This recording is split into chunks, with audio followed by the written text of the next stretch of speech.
tu Emanuela mi hai appena di nuovo ripristinato qui questa dose di questo vino eccezionale che prima ne parlavamo nella pausa, riempie veramente, è un vino incredibile veramente. Però nel frattempo mi sono ritrovato qui davanti un altro piatto. Sì, certo. Qui abbiamo anche una complessità già. Sì.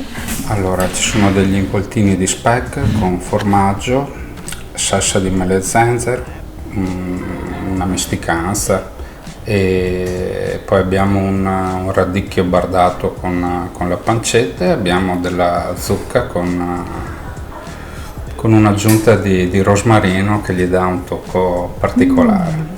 Comincia già il tempo del radicchio? Assolutamente sì, il radicchio di chioggia. Bellissimo. Noi veneti, appena fa un po' fresco il Radicchio possiamo... è il nostro, Non lo abbandoniamo mai. E il mio poi nella mia dieta e nella mia tavola non manca mai il radicchio.